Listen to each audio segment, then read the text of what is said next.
Mga igsoon mayong buntag. So nasa kita tagag pagtagad mga igsoon sa nainireact sa to nga itong naging video na to nga nagingunta nga ang tinuod nga iglesia gidumala ni San Pedro Apostol. Ang reaksyon mga igsoon kung gidumala ni San Pedro Apostol gituman bata sa bunyag nga gitudlo ni San Pedro Apostol.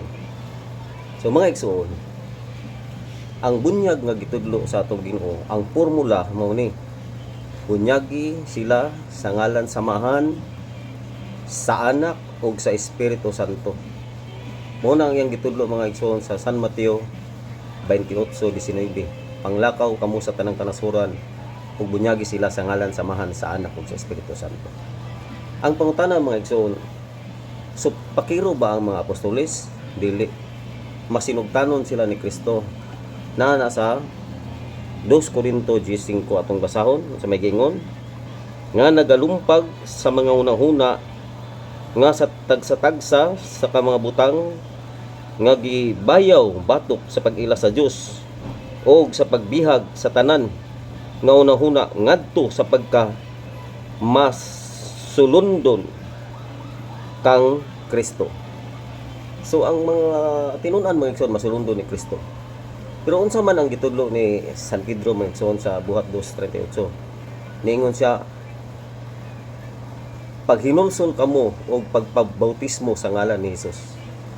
Kanang pulong sa ngalan ni Hesus mga igsoon, nagpasabot ka na siya sa bunyag nga gitudlo ni Hesus sa paagi ni Hesukristo nganuman. Kaya na may bunyag sa paagi ni Juan Bautista, napoy bunyag sa paagi ni Moises. So aron pagpasahi sa bunyag sa kang Juan ug kang Moises, si San Pedro mingon paghinulsol kamo og pagbautismo sa ngalan ni Hesus. So unsa man ang bunyag sa ngalan ni Hesus mga igsoon? Ang bunyag sa ngalan ni Hesus, buot pasabot sa paagi ni Hesus, unsa man ang gitudlo ni Hesus? San Mateo 28:19.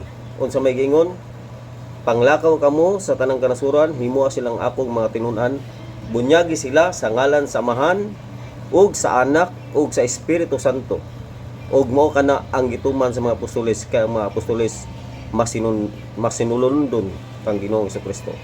So mga igsoon, ang bunyag sa ngalan ni Hesus gitawag kana siya invalid kay ang tudlo ni Kristo sa ngalan samahan sa Anak ug sa Espiritu Santo. Kung dili na mao ang bunyag nga imong nadawat kanang sa ngalan samahan sa Anak ug sa Espiritu Santo, invalid na pagpabunyag og utro kay ang bunyag nga gitudlo ni Kristo Amahan, Anak ug Espiritu Santo.